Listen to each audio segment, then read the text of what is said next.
अस्सलाम वालेकुम व्यूवर्स, कैसा मेरा नसीब की नेक्स्ट एपिसोड में आप देखेंगे कि अनीला की तबीयत ख़राब होती है तो वो मुलाजमा के साथ डॉक्टर के पास जाती है।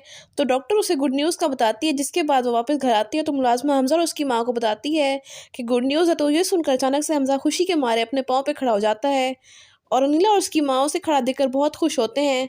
और ये कि अब हमज़ा बिल्कुल ठीक हो जाता है और फिर से चलने लगता है, तो हमज़ा की माँ उसे देखकर बहुत खुश होती है।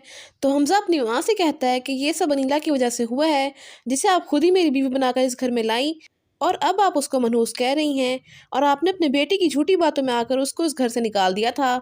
लेकिन आप ये भी जानते हैं कि आपके बेटे ने मुझे बर्बाद करने में कोई कसर नहीं छोड़ी। तो उसकी माँ कहती है कि वो तुम्हारा छोटा भाई है, तुम उसके बारे में ऐसा सोच भी कैसे सकते हो, और उससे गलती हो गई है तो तुम उसे माफ़ कर दो। तो हमज़ा कहता है कि आप जिसे गलती कह रही हैं वो गुनाह है और गुनाह की सज़ा मिलकर ही रहती है। मैं तो उसे माफ़ कर चुका हूँ क्योंकि वो मेरा भाई है। इससे ज़्यादा आप मुझसे कोई भी उम्मीद मत रखिएगा।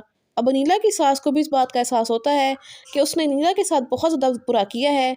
अनीला हमज़ा को इसके पाँव पे खड़ा होता देखकर बहुत खुश होती है और दूसरी तरफ हमज़ा की माँ बहुत ज़्यादा बीमार रहने लगती है और अनिला भी सब कुछ भुलाकर अपनी सास की खिदमत करती है। तो अनिला की सास उसे देखकर बहुत ज़्यादा पछताती है और अनिला से अपने रवैये की माफ़ी मांगती है, तो वो भी उसे माफ़ कर देती है। और सलीम जो कि उस आमना के साथ बदतमीज़ी करके पछता रहा होता है कि काश उसने आमना के साथ बुरा ना किया होता तो आज वो उसके साथ होती। जिसके बाद आमना और उसकी माँ को एहसास होगा कि इन दोनों ने अनिला के साथ बहुत बुरा किया है, उसकी ज़िंदगी बर्बाद कर दी है, इसीलिए उनके साथ भी अच्छा नहीं हुआ और सलीम ने हमें भी धोखा दिया है। हम तो दौलत के लालच में अंधे हो गए थे। और आमना की माँ कहती है कि तुम ऐश की ज़िंदगी गुजारने के लिए इतनी लालची हो गई थी कि तुम्हें सही गलत का पता ही नहीं चला और इसी जाल में तुम्हारी बातें सुनकर मैं भी फंस गई और आज देखो हमारे साथ भी धोखा हो चुका है।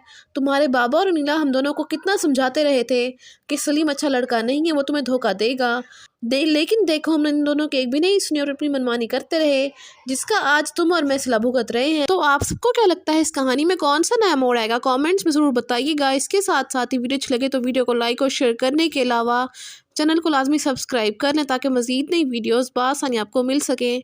तो मिलते हैं नई वीडियो के साथ, तब तक के लिए अल्लाह हाफिज़।